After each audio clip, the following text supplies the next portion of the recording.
Good morning, dear aspirants. We are again back on your own platform of Biology Nagari with a key concept of cardiac cycle, which is actually the part of body fluid and circulation according to NCERT. आज cardiac cycle देखते हैं. Cardiac cycle basically अगर word यहाँ लग गया cycle, it means it is a cyclic event. और cyclic event किसको बोलते हैं? अगर कोई भी इवेंट एक पॉइंट से स्टार्ट हो और वहीं पर जाकर के वापस से कंप्लीट हो जाए, that is called one complete cyclic event. इसी को तो हम लोग बोलते हैं ना, वन कंप्लीट साइकिल. तो उसी तरीके से एक साइकिल ह्यूमन हार्ट के अंदर भी चलने वाला है, जो कि ह्यूमन हार्ट के proper functioning and complete circulation till the entire body parts कराने में मदद करता है. और इनफैक्ट कह सकते हैं इसी के वजह से सर्कुलेशन पॉसिबल हो पाता है, एक बढ़िया कार्डियक आउटपुट जनरेट हो पाती है. तो दिस साइकिल को आज हम डिटेल में देखेंगे. तो देखो बेटा, स्टार्ट करते हैं साइकिल को. स्लाइड्स भी सेव करते जाते हैं. हाँ, अब देखो बेटा, स्टार्ट करते हैं cardiac cycle. As we start cardiac cycle, let me first define it. Define करते हैं पहले इसको. तो इट इज द सीक्वेंशियल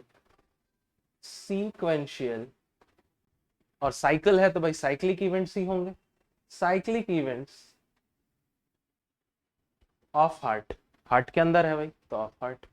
तो ये एक बहुत छोटा सा आर्टिफिशियल डेफिनेशन मैंने आपके लिए तैयार कर दिया कार्डियक साइकिल का. अब देखिए बेटा, as we talk in detail about cardiac cycle, ये साइकिल कुछ इवेंट्स में कंप्लीट होते हैं, मतलब कुछ इवेंट्स के थ्रू ये साइकिल कंप्लीट होता है. And these events are basically the systolic event and second one is the diastolic event. यही दो इवेंट्स मिल करके कंप्लीट करते हैं कार्डियक साइकिल को. अब देखते हैं आखिर में सिस्टोलिक इवेंट किसके कहते हैं और डायस्टोलिक किसे कहते हैं. तो सिस्टोलिक का मैं एक रफ आइडिया आपको दे देता हूं. सिस्टोलिक बोलने का मतलब है, कभी भी सिस्टोलिक इवेंट वर्ड आए समझ लेना, the chambers of heart is going to contract. The chambers are contracting मतलब सिकुड़ेगा खुद ब खुद. क्यों सिकुड़ पा रहा है? Due to the presence of cardiac muscles. These are the specialised muscles found inside the heart, which is basically helping in the contraction relaxation overall all the movements of heart. तो कॉन्ट्रैक्ट करेगा तो उस event को systolic event. अगर heart उसी दौरान relax करे तो इसको हम लोग बोलते हैं डायस्टोलिक इवेंट्स. इसका मतलब इसमें chambers will be in relaxed state. Chambers are relaxing. तो इसी कॉन्ट्रैक्शन और रिलैक्सेशन ऑफ हार्ट के वजह से एक प्रॉपर आउटपुट, एक proper cardiac output through out the body circulate हो पाता है and overall circulatory system successfully operate हो पाता है. अब और डिटेल में चलते हैं इस साइकिल में. स्लाइड्स भी सेव कर ले. हाँ, नाउ से बेटा,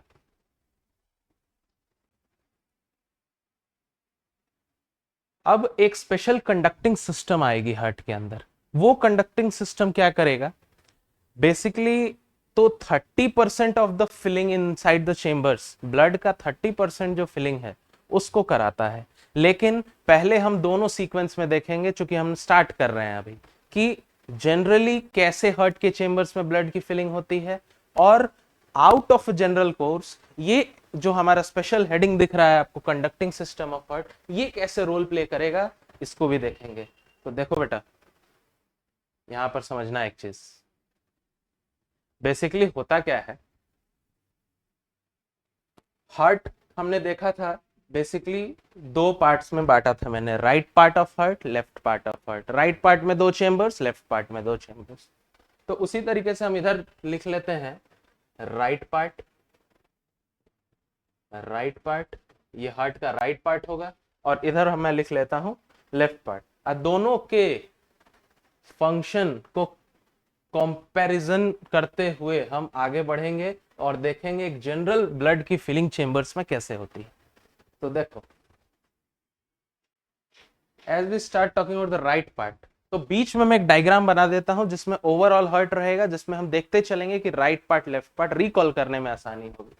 तो ये मान लो हार्ट है, ये हार्ट का मान लो राइट पार्ट है, और राइट पार्ट में दो chambers which is right auricle and right ventricle, उन दोनों के बीच में ट्राइकस्पिड वॉल्व बना दिए।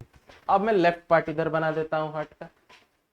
ये है हमारा हार्ट का लेफ्ट पार्ट, जिसके बीच में मैंने बाइकस्पिड वॉल्व या कह लो मिट्रल वॉल्व बना दिया।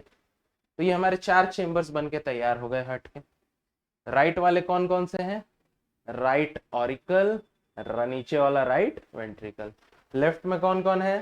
Yes, similarly the left auricle and the left ventricle. अब देखना समझना, याद करिए, inferior vena cava, superior vena cava and coronary sinus, these were the vessels which were carrying the deoxygenated blood inside the right auricle chamber। right auricle chamber में ये लोग लेकर आ गए, तो दिखा देते हैं। ये था मान लो ऊपर से सुपीरियर वेना कावा, नीचे से था इंफीरियर वेना कावा। इन दोनों ने अपने अंदर क्या लेकर आया?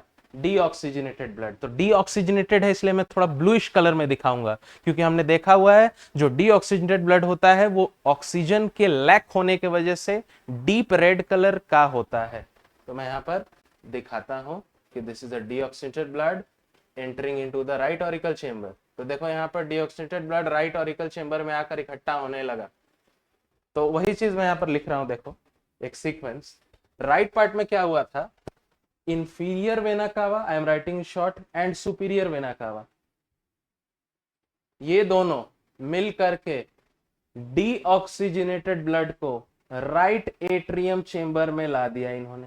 अब राइट एट्रियम चेंबर में जैसे ही डीऑक्सीजनेटेड ब्लड भरना स्टार्ट होगा, उस ब्लड के वजह से प्रेशर बनेगा राइट ऑरिकल में, और उस प्रेशर के वजह से ये जो वाल्व है जिसको एवी वाल्व भी कहते हैं और ट्राइकस्पिड वाल्व, ये खुल जाएगा। और इस एवी वाल्व के खुलने के वजह से यहां पर क्या हुआ था? प्रेशर जनरेट हुआ, और इस प्रेशर जनरेट होने के वजह से जो ट्राइकस्पिड वाल्व था वो ओपन हो गया। Tricuspid valve opens. अब ओपन हो गया तो सीधी बात है, ये डीऑक्सीजनेटेड ब्लड कहां एंटर करने लगेगा? राइट वेंट्रिकल में। तो देखो अब राइट वेंट्रिकल में भी डीऑक्सीजनेटेड ब्लड एंटर कर गया। अब देखना, जैसे यहां एंटर कर गया, याद करो यहां से क्या राइज करता था? Pulmonary artery. Yes, pulmonary artery.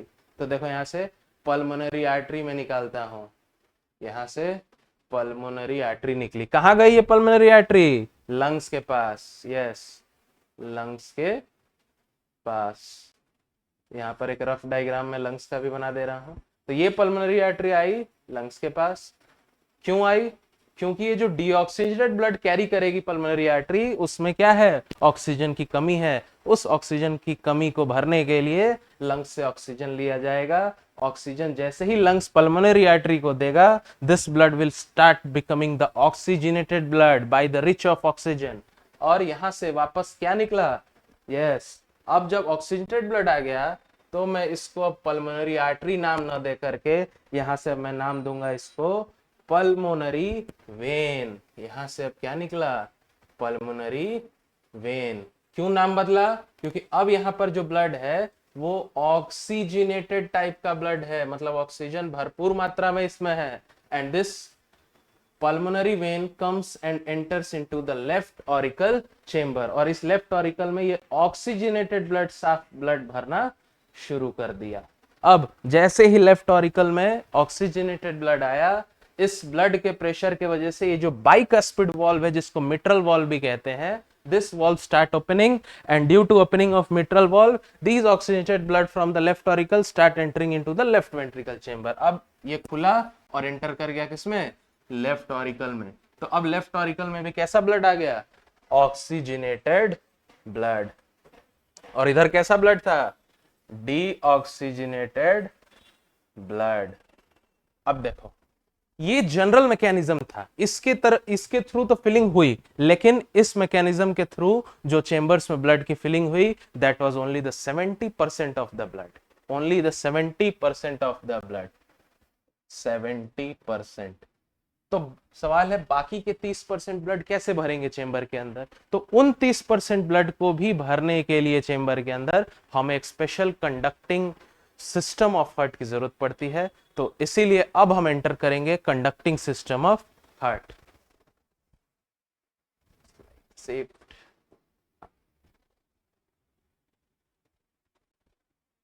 हाँ, अब देखिए बेटा, अब आते हैं हम लोग कंडक्टिंग सिस्टम। अब वो हम लोग समझ गए, तो अब ये समझना हमारे लिए आसान हो जाएगा, ठीक है? अब ये हमारे लिए समझना आसान हो जाएगा। अब देखो, what is conducting system? What is actually the conducting system? Conducting system बोलने का मतलब है कुछ नोडल टिश्यूज हैं हमारे हार्ट में। क्या है? Nodal tissues. Now, what is these nodal tissues? So these are the specialized type of nodal tissues having the self-excitability potential. इनके पास खुद ब खुद एक्शन पोटेंशियल जनरेट करने की क्षमता होती है। इन्हें किसी भी तरह के स्टिमुलस की जरूरत नहीं पड़ती। They don't need any type of stimulus to generate the action potential. अब ठीक है, हमें समझ में आ गया कि ये कुछ टिश्यूज पाए जाएंगे हार्ट के अंदर जिनके अंदर खुद ब खुद एक्शन पोटेंशियल जनरेट करने की क्षमता होगी बिना किसी स्टिमुलस की। अब ये है कहां और ये कौन कौन है? तो बेसिकली जो नोडल टिश्यूज पाए जाते हैं, these are the SA node, the SA node, the AV node, the AV node, the bundle of His, bundle of His, and last one is the Purkinje fibre. ये basically 4 nodal tissues हैं जो कि self excitability potential वाले tissues हैं, और basically यही वो nodal tissues हैं जिनके वजह से वो 30% ऑफ द रेस्ट फीलिंग हो पाएगी और हार्ट बीट जनरेट होगा। अब इन चारों को हम डिटेल में देखते हैं, ठीक है? तो देखो,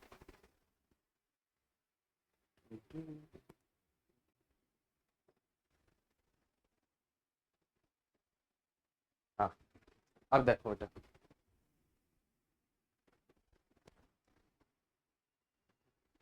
अब देखिएगा ध्यान से, है ना?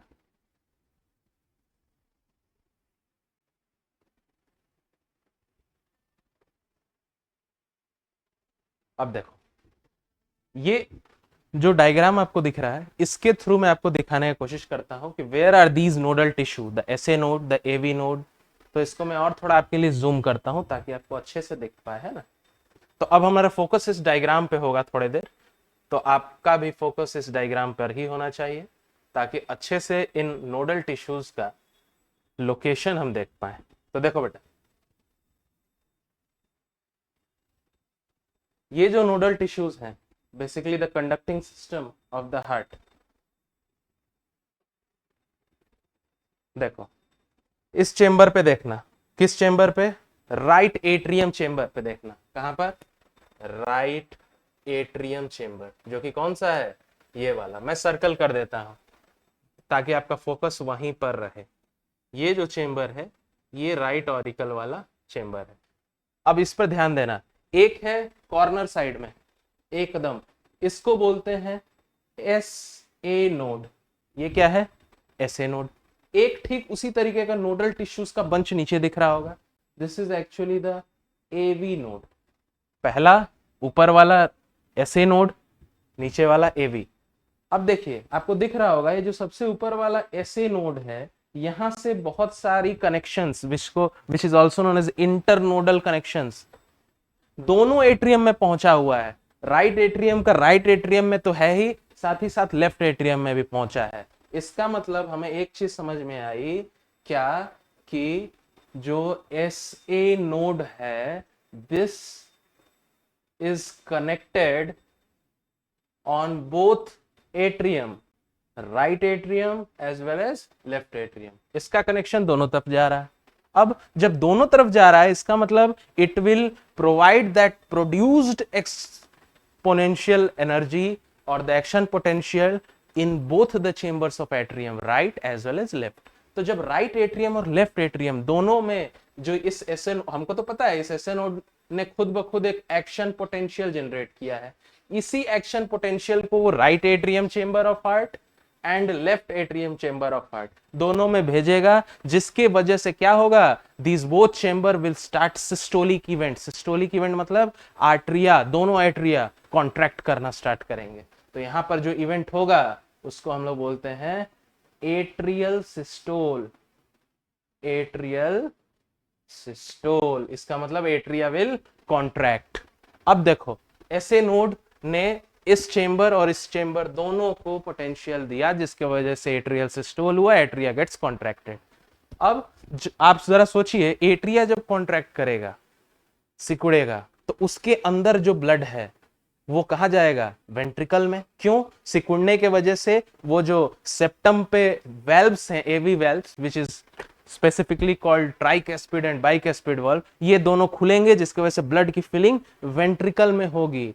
तो यहां पर जो ऐसे नोड के एक्शन पोटेंशियल के वजह से एट्रियल सिस्टोल हुआ, उसकी वजह से जो वॉल्व्स के थ्रू ब्लड की फिलिंग वेंट्रिकल्स में होना स्टार्ट हुई, this is that 30% of the filling. और यही 30% ऑफ फिलिंग ऐसे नोड या कह लो हमारा कंडक्टिंग सिस्टम ऑफ हार्ट करवाता है। तो इसका मतलब देखो मैंने क्या कहा, थोड़ा डिटेल में समझना बेटा, है ना। मैंने क्या कहा कि दोनों चेंबर पर एक्शन पोटेंशियल पहुंचा जिसके वजह से क्या हुआ? प्रेशर जनरेट हुआ वेल्स पे, वेल्स खुली और वेंट्रिकल में फिलिंग स्टार्ट हुआ। Ventricular filling of blood start हो गई। किसके वजह से? Atrial systole. इस इवेंट के वजह से वेंट्रिकल में फिलिंग स्टार्ट हो गई और यहां पर जो वेंट्रिकल में फिलिंग थी वो 30% थी, जो कि बचा हुआ फिलिंग था। ठीक है, अब वो बचा हुआ ब्लड भी फिल हो गया वेंट्रिकल में। अब देखना, जब वेंट्रिकुलर फिलिंग हो गई तो अब ये देखो, यहां पर ध्यान से देखना इन पर, और ध्यान से देखो ये जो कनेक्शन है एसे नोड का एवी नोड तक भी आ रहा है। मतलब एसे नोड ने एट्रियम्स पे तो दिया ही दिया दोनों, एवी नोड के पास भी अपना एक्शन पोटेंशियल जनरेट किया। अब सवाल आपके मन में आ रहा होगा कि सर आपने बताया कि सारे के सारे nodal tissue have the ability to generate action potential, but आप बता रहे हैं कि ऐसे नोड ही सबको भेज रहा है। ऐसा नहीं है, ऐसे नोड के पास मैक्सिमम एक्शन पोटेंशियल जनरेट करने की क्षमता होती है। थोड़ा कम, थोड़ा ज्यादा बाकियों के पास भी है, लेकिन maximum of the action potential कहां प्रोड्यूस होता है? ऐसे नोड में। इसका मतलब ऐसे नोड, देखो इसका मतलब क्या है कि जो एक्शन पोटेंशियल होगा, एक्शन पोटेंशियल वो ऐसे नोड में मैक्सिमम होगा जो कि अप्रोक्सीमेटली 70 टू 75 पर मिनट होता है। अब सवाल आ रहा होगा आपके अंदर कि आखिर में ये डेटा क्या है सर? तो इस डेटा को समझना, एक कार्डियक साइकिल, एक कंप्लीट कार्डियक साइकिल होने में 0.8 सेकेंड लगते हैं। उस हिसाब से एक मिनट में कितने कार्डियक साइकिल्स कंप्लीट होने चाहिए? 60 अपॉन 0.8 विच इज अप्रोक्सीमेटली 75 पर मिनट। इसका मतलब एक मिनट में लगभग 75 बार कार्डियक साइकिल्स कंप्लीट होते हैं। And this data is actually the heart rate. इसीलिए हमारा ह्यूमन हार्ट रेट जो होता है वो 75 पर मिनट होता है। यही है वो हार्ट रेट, यही सर निकल के आया है।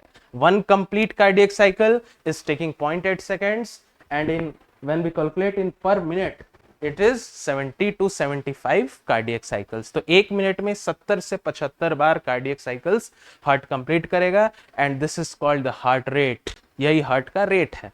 ये कभी कभी कम हो सकता है अंदर एबनॉर्मल कंडीशंस में, कभी कभी ज्यादा हो जाता है, जिसको ट्रैकीकार्डिया और ब्रेडिकार्डिया का केस कहते हैं। ये आपके एनसीईआरटी में नहीं है इसलिए मैं बहुत डिटेल में नहीं जाऊंगा। अब आगे देखते हैं बेटा, ये कैलकुलेशन याद रखना कहां से आया। ठीक है, कैसे किया हमने? एक कार्डियक साइकिल में 0.8 सेकेंड लग रहा था, एक मिनट में कितना? 0.8 से निकाल दिया हमने, 60 से 75 आ गया। ठीक है, ये वेरी कर सकता है, 70 से 75 के बीच में नॉर्मल कंसीडर करना है। अब ऐसा नहीं है 75 है 74 हो गया तो परेशान हो जाना है, नहीं, it is considered normal in the range between 70 to 75। अब देखो बेटा, ये कैलकुलेशंस ध्यान में रखना।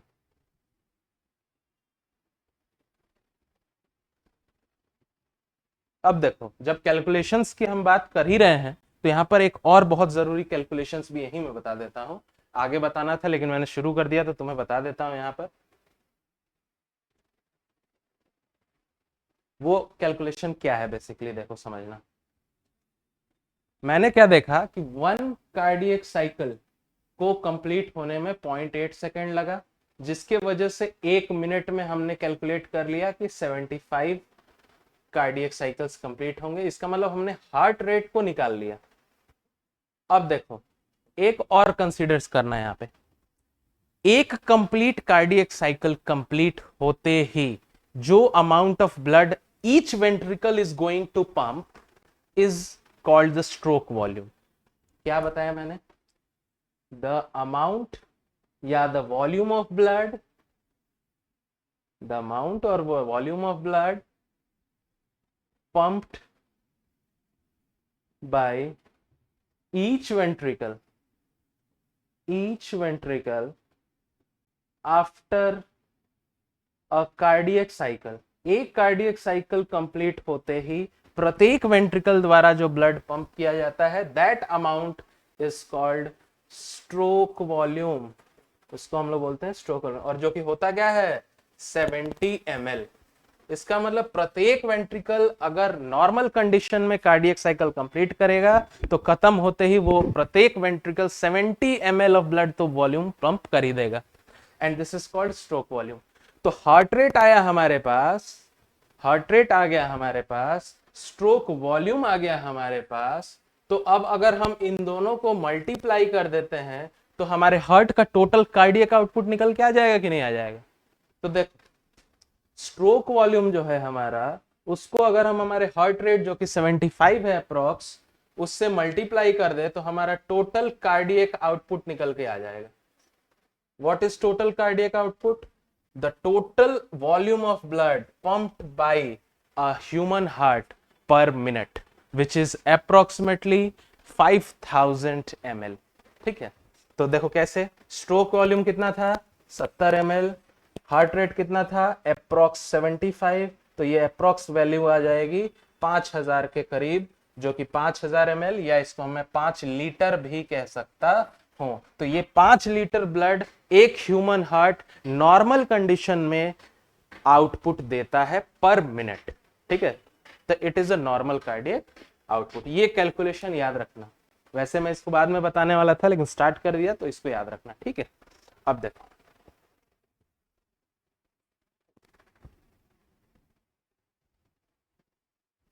अब देखो बेटा, यहां एक नई चीज देखेंगे, है ना। यहां हुआ क्या देखो, पहला इवेंट एट्रियल सिस्टोल हुआ था। कैसे? एसए नोड ने दोनों एट्रियम में भेजा एक्शन पोटेंशियल, जिसकी वजह से दोनों एट्रिया ने कॉन्ट्रैक्ट किया, सिस्टोलिक इवेंट दिखाया, जिसकी वजह से प्रेशर की वजह से फिलिंग होने लगा वेंट्रिकल में। अब दूसरा देखो, अब वही एसए नोड अब अपना एक्शन पोटेंशियल भेजा किसको? एवी नोड के पास। हाँ, नीचे वाले एवी नोड के पास। तो एवी नोड के पास भेजा तो ये एवी नोड ने भी अपने आगे इसको ट्रांसफर कर दिया किसको? बंडल ऑफ हिस को। BOH शॉर्ट में लिख रहा हूं, इट इज बंडल ऑफ हिस। देखो इस डायग्राम पर बंडल ऑफ हिस कहां है। ये एवी नोड से जो कनेक्शन निकला, जो दोनों लेफ्ट एंड राइट वेंट्रिकल के बीचों बीच सेप्टम से गुजर रहा है पैरेलल, इसी को बोलते हैं बंडल ऑफ हिस। इसी को क्या बोलते हैं? इसी को बोलते हैं बंडल ऑफ हिस। और यही बंडल ऑफ हिस, ध्यान से देखना, आगे जाकर के कहां पर ब्रांच्ड हो जा रहा है? एकदम वेंट्रिकुलर वॉल्स पे, वेंट्रिकुलर वॉल्स पे जाकर के ब्रांच्ड हो जा रहा है। तो जो यहां जहां से ये बंडल ऑफ हिस ब्रांच होना शुरू होता है, इसी को बोलते हैं हम लोग पुरकिंजे फाइबर। क्या बोलते हैं? पुरकिंजे फाइबर। तो अब देखो होगा क्या, एवी नोड के पास आया, एवी नोड ने एक्शन पोटेंशियल बंडल ऑफ हिस को दिया, बंडल ऑफ हिस ने किसको दिया? पुरकिंजे फाइबर को।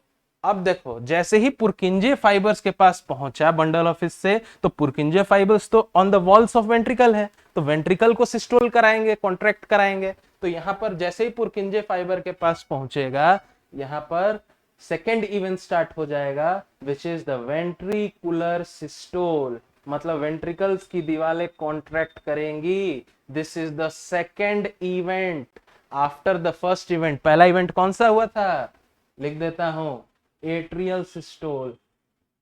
मतलब एट्रिया कॉन्ट्रैक्ट की थी, और इस इवेंट की वजह से क्या हुआ था, वेंट्रिकल में फिलिंग हुई थी, वही बचे हुए 30%। तो सेकेंड इवेंट स्टार्ट हुआ वेंट्रिकल सिस्टोल। तो ये बताओ, जब एट्रिया सिकुड़ा तो ब्लड के फोर्स पहुंचे वेंट्रिकल में, तो जब वेंट्रिकल सिकुड़ेगा तब ये ब्लड कहां जाएगा, यस याद करो, यहां से क्या निकल रहा था, पल्मोनरी आर्टरी। यहां से क्या निकल रहा था, पल्मोनरी आर्टरी, और यहां से क्या निकल रहा था, एओर्टा। तो पल्मोनरी आर्टरी और एओर्टा की फिलिंग स्टार्ट हो जाती है वेंट्रिकुलर सिस्टोल के बाद। क्या होता है, this is the aorta and this is the pulmonary artery. तो पल्मोनरी आर्टरी और उधर एओर्टा, इन दोनों में ब्लड की फिलिंग स्टार्ट हो जाएगी ड्यू टू वेंट्रिकुलर सिस्टोल। तो ये दो इवेंट्स आया समझ में। अब सुनो, कभी कभी क्या होगा, वे सारे के सारे चेंबर्स, मतलब एट्रिया और वेंट्रिकल दोनों के चेंबर्स एक साथ कॉन्ट्रैक्शन करेंगे, ठीक है, या कह लो एक साथ रिलैक्स होंगे। एक साथ कॉन्ट्रैक्शन तो चारों कभी नहीं करेंगे, ठीक है, मिस वर्ड हो गया। एक साथ कभी भी चारों चेंबर कॉन्ट्रैक्ट नहीं करेंगे, ये चीज दिमाग में बैठा लो, ऐसा समझ में। जब भी, हाँ ये हो सकता है कि चारों एक समय के लिए रिलैक्स रहें, तो that is called joint diastole, ठीक है, डायस्टोल में रिलैक्स। अब देखो समझो, ब्लड की फिलिंग हो गई। अब समझना बेटा, यहां पर पीडीएफ भी साथ में आपके लिए मैं स्लाइड सेव करता जा रहा हूं, ताकि आपको मैं बाद में दे सकूं। हाँ, अब देखो, अब यहाँ पर एक चीज समझना ध्यान से है, एक यहाँ पर कंसेप्ट समझना है हमें। देखो, राइट साइड में तो हमने देख लिया आया, अब लेफ्ट साइड वाला थोड़ा पार्ट देखो। हार्ट के लेफ्ट साइड, हार्ट के लेफ्ट साइड में क्या था, हार्ट के लेफ्ट साइड में क्या था, पल्मोनरी वेन थी। ये पल्मोनरी वेन ने क्या किया था, इस पल्मोनरी वेन ने ऑक्सीजनेटेड ब्लड लंग्स के पास से ला करके किसको दे दिया था, लेफ्ट एट्रियम को। लेफ्ट एट्रियम में ऑक्सीजनेटेड ब्लड आते के साथ ये प्रेशर बनाया, जिसके वजह से क्या खुला, बाइकस्पिड वाल्व खुला था, याद है, हाँ, which is also known as mitral valve भी कहते हैं इसको, मिट्रल वाल्व। तो ये क्या हुआ था, ओपन हो गया था। तो ओपन हुआ, mitral valve gets open. Mitral valve के ओपन होने की वजह से वो नॉर्मल 70% ऑफ द फिलिंग कहाँ हुई थी, यस नीचे वाले लेफ्ट वेंट्रिकल में। कितनी फिलिंग हुई थी, 70%। और बाकी के 30% कहाँ हुई थी, एसए नोड ने एवी नोड, एवी नोड ने बंडल ऑफिस, बंडल ऑफिस ने जब पुरकिंजे फाइबर को दिया जो कि इन दीवालों पर है, उसके वजह से यहाँ वेंट्रिकुल में ये हुआ, और जिसकी वजह से सब चीजें हुई। तो इसका मतलब कंडक्टिंग सिस्टम के बिना फिलिंग भी इनकम्प्लीट है, ब्लड पूरी तरीके से भर भी नहीं सकता, ठीक है। तो इसका मतलब normal condition and by the help of conducting system of heart, तभी जाकर के कंप्लीट सर्कुलेशन हो पाएगा। तो अब थोड़ा सा हम डिफाइन भी करते चलते हैं बेटा, ताकि आपको बाद में किसी तरह का नोट्स का प्रॉब्लम ना हो, ठीक है। अब मैं इन सारे नोडल टिश्यूज को थोड़ा सा डिफाइन कर देता हूं। एक ब्लैंक स्लाइड ले लेते हैं हम, फिर हम आएंगे साउंड्स ऑफ हार्ट पे, देखेंगे हर्ट्स के कुछ साउंड्स भी हैं। थोड़ा सा भी आते हैं हम लोग फिलहाल ब्लैंक स्लाइड पे। हाँ, अब ब्लैंक स्लाइड पर ध्यान देंगे हम लोग।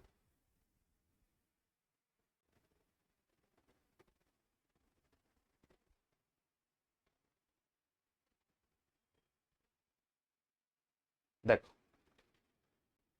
मैंने क्या कहा, ऐसे नोड, ये क्या था, नोडल टिश्यू था, जिसके पास सेल्फ एक्शन पोटेंशियल जनरेट करने की क्षमता थी, जो कि लगभग 70 टू 75 पर मिनट्स तक ये कर सकता है पोटेंशियल जनरेट। और ये भी याद रखना, सारे नोडल टिश्यूज में सबसे ज्यादा एक्शन पोटेंशियल मैक्सिमम यही जनरेट कर सकता है। आया समझ में। अब देखो, इसके बाद जो नोडल टिश्यू आई थी हमारे पास, वो क्या थे, वो था एवी नोड। वो था एवी नोड। एवी नोड भी एक नोडल टिश्यू है, लेकिन इसकी जो एक्शन पोटेंशियल जनरेट करने की क्षमता है वो little bit lesser than, has less potential generating capacity, potential को कम जनरेट कर पाता है, जो कि लगभग 40 से 45 होता है पर मिनट।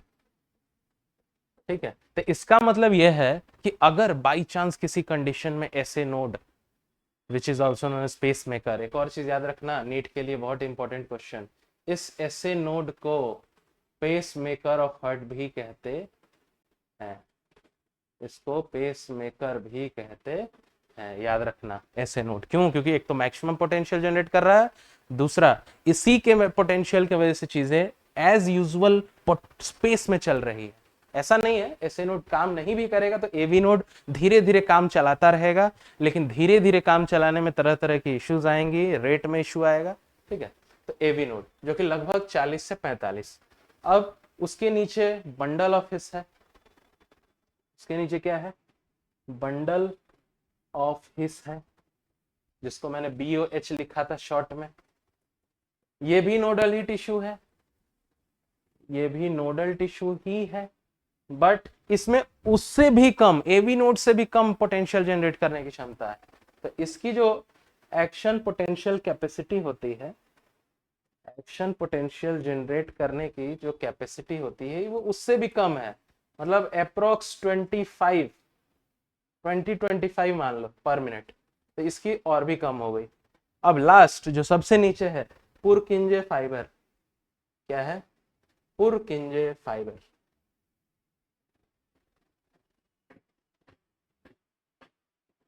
पुरकिंजे फाइबर, तो सीधी सी बात है इसकी तो और भी कम होगी भाई, इसकी लीस्ट एक्शन पोटेंशियल कैपेसिटी होती है,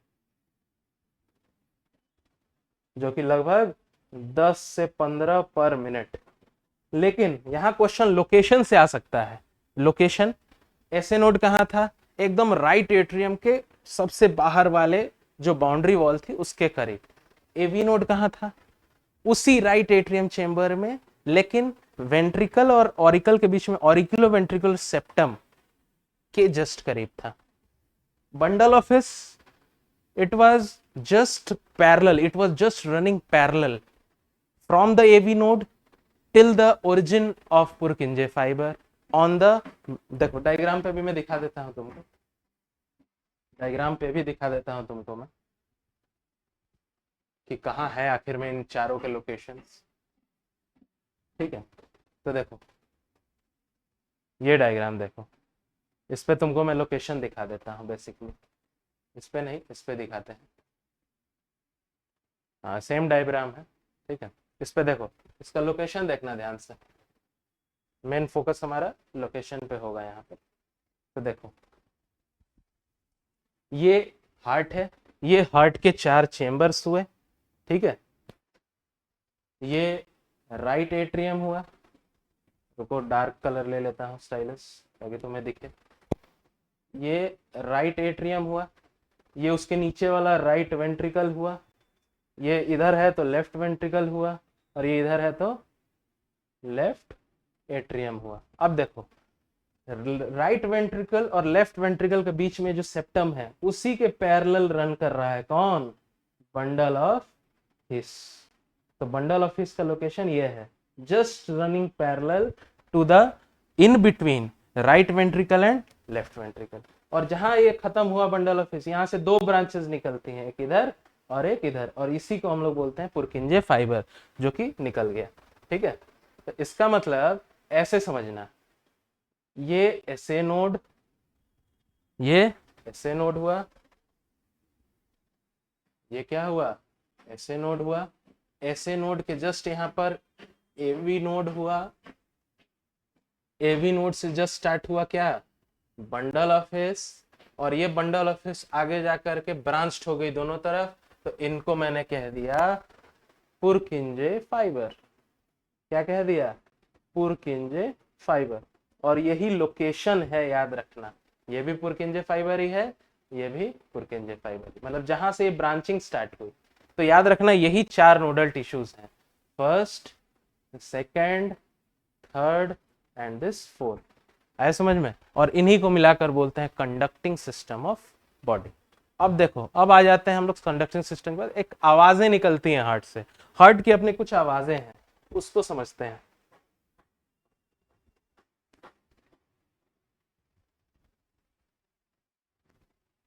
हार्ट की अपनी कुछ आवाजें हैं, अब उसको भी देख लेते हैं।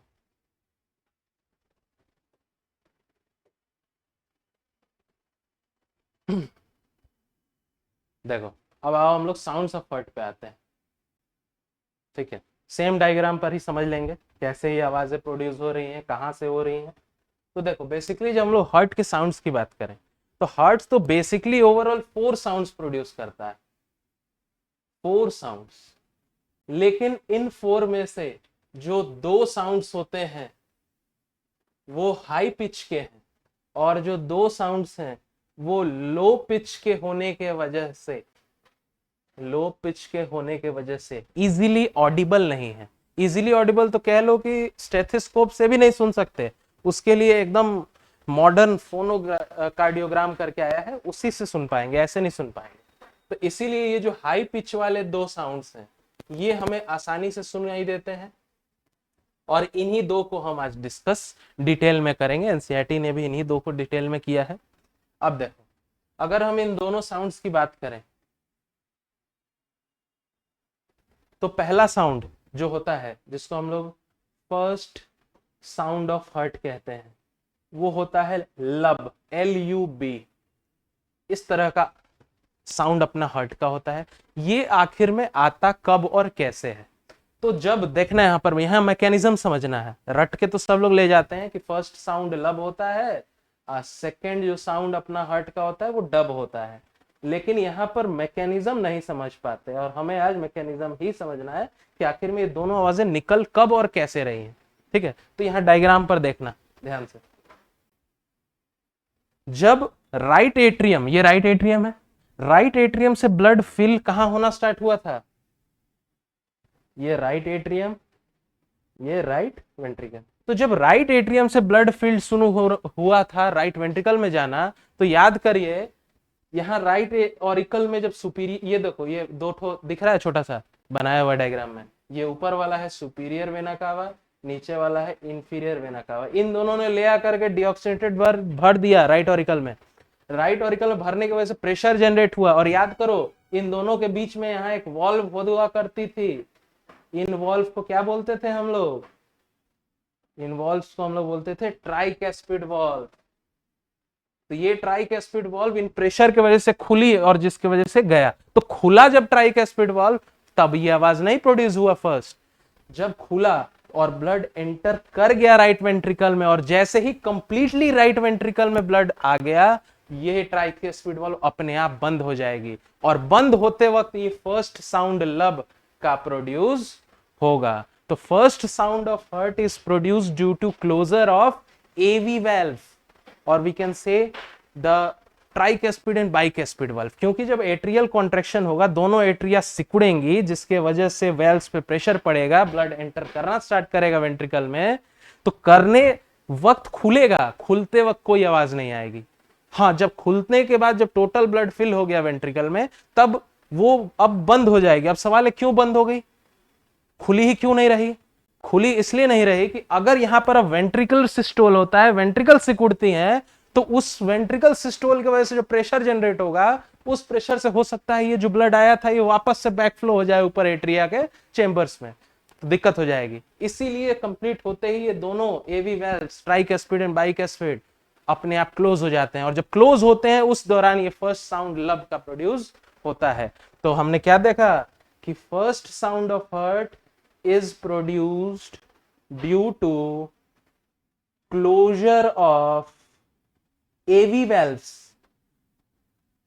बाइकस्पिड एंड ट्राइकस्पिड को हम लोग मिला के AV valves भी कह सकते हैं कंबाइंड। तो पहला तो चलो ऐसे समझ में आया क्यों हुआ। यहां पर भी होता था क्या, बाइकस्पिड वाल्व हुआ करता था, ठीक, यहां से भी ब्लड आता था। तो जब आ गया तो बंद हो जाएगा, तो क्लोजर, तो इन दोनों के क्लोजर से क्या प्रोड्यूस हुआ, हार्ट का sound first, which is the लब।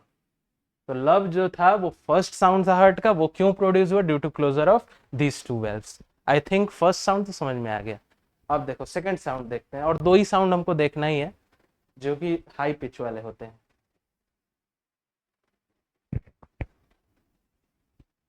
अब देखो यहीं पर मैं आपको ये दिखा देता हूं सेकंड। अब बारी है हमारी सेकंड साउंड की, हार्ट की second sound. The second sound of heart is basically the dub. जो सेकंड साउंड है हार्ट का बेटा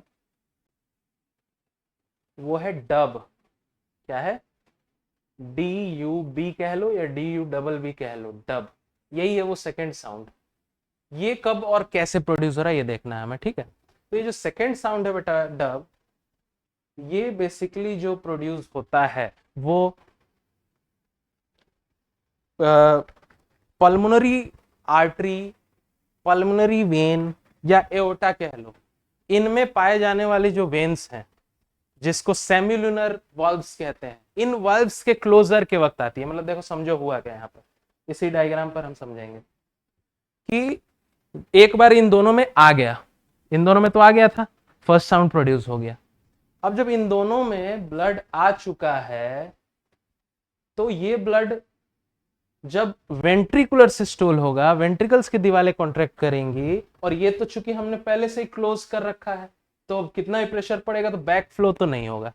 तो अब यहां से क्या निकल रहा था, एओर्टा, और यहां से क्या निकल रहा था, पल्मोनरी आर्टरी। तो उसका प्रेशर की वजह से ब्लड इन दोनों में फिल होना स्टार्ट होगा, और इन ब्लड फिलिंग के वजह से, तो एक बार जब ये ब्लड फिल हो गया इसमें, तो ये बताओ यहां पर इन दोनों के पास, किसके पास, एओर्टा के पास और पल्मोनरी आर्टरी, पल्मोनरी आर्टरी और इधर एओर्टा, इन दोनों के पास क्या है, सेमिलुनर वाल्व्स हैं। एरोटा के पास जो सेमिलुनर वाल्व है उसको बोला जाता है aortic semilunar valve, aortic semilunar valve. और यहाँ आर्टरी, पल्मोनरी आर्टरी के पास जो है उसको बोलते हैं pulmonary semilunar valve, pulmonary semilunar valve. तो जब एक बार इन दोनों में एंटर कर जाता है ब्लड, वैसे ही इन दोनों के वेल्व्स बंद हो जाते हैं ताकि इसमें से वापस न निकल जाए।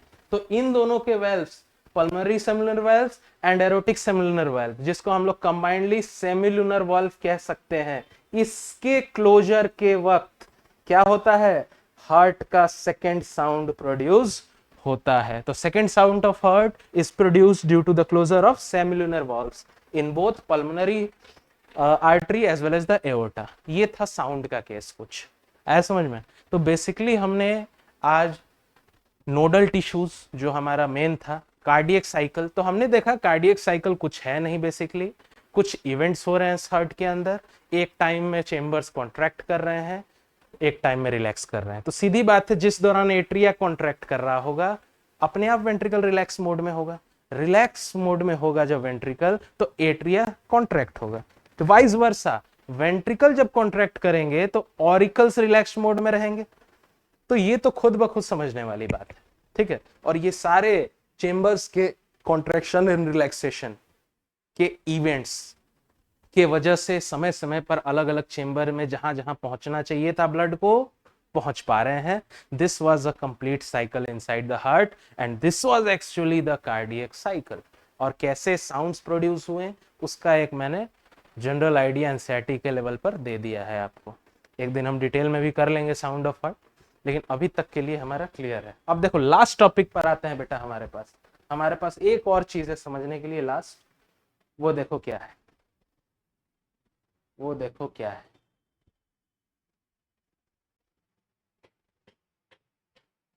अब देखो समझना, उसके लिए हमको एक ब्लैंक स्लाइड चाहिए होगा, है ना।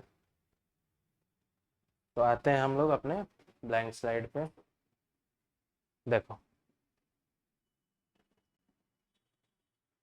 यहां पर एक चीज देखना बेटा लास्ट,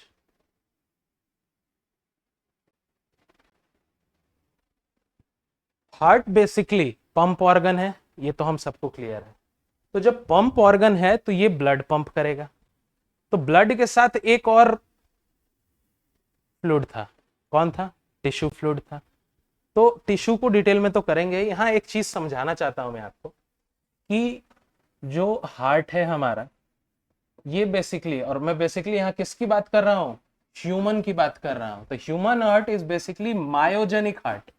क्यों इसे मायोजेनिक कहते हैं? Myo word is used for muscles. Myo word कहीं इस्तेमाल हो तो समझो मसल्स। और इसको मायोजेनिक इसलिए कहा क्योंकि ह्यूमन बींग्स में जो हार्ट है उसमें जो हार्ट बीट जनरेट हो रही है वो इज ड्यू टू मसल्स। और कुछ होते हैं जिनके अंदर जो हार्ट होती है वो न्यूरोजेनिक होती है। न्यूरोजेनिक, न्यूरोजेनिक बोले तो इनकी जो हार्ट बीट प्रोड्यूस होगी वो न्यूरॉन्स के वजह से होगी, नर्व्स के वजह से होगी। तो जिनकी हार्ट बीट न्यूरॉन्स के वजह से प्रोड्यूस होती हैं उन हार्ट्स को न्यूरोजेनिक हार्ट, और जिनकी मसल्स के वजह से उनको मायोजेनिक। तो यहाँ पर हमने जनरली दो टाइप्स के हार्ट देख लिए, मायोजेनिक एंड न्यूरोजेनिक, जिसमें से ह्यूमन का याद रखना, ह्यूमन बींग्स का मायोजेनिक हार्ट होता है। ये नीट का क्वेश्चन है। और ये भी हो सकता है why, because the heartbeat is produced due to cardiac muscles. यहाँ पर स्पेशल मसल्स है जिनके वजह से ही हार्ट बीट प्रोड्यूस हुआ। और यहाँ पर कौन किसके वजह से प्रोड्यूस हुआ था? यहाँ पर जो हार्ट बीट थी is produced due to neurons. Basically इनके हार्ट्स में क्या होगा, जैसे मान लो ये हार्ट हो गया, तो उनके चारों तरफ कुछ न्यूरॉन्स होंगे, और ये न्यूरॉन्स जो घेरी हुई हैं इनके वजह से इस हार्ट में हार्ट बीट आएगी। लेकिन हमारे में क्या है, यहाँ पर क्या होगा, जो हार्ट है उसके चारों तरफ एक स्पेशल मसल का लेयर है विच इज कार्डियक मसल, और उन्हीं के वजह से ये होता है। तो यहाँ पर हमने दो टाइप्स के हार्ट भी देख लिए।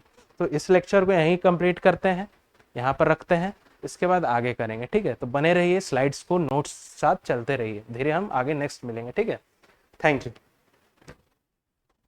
हो गया।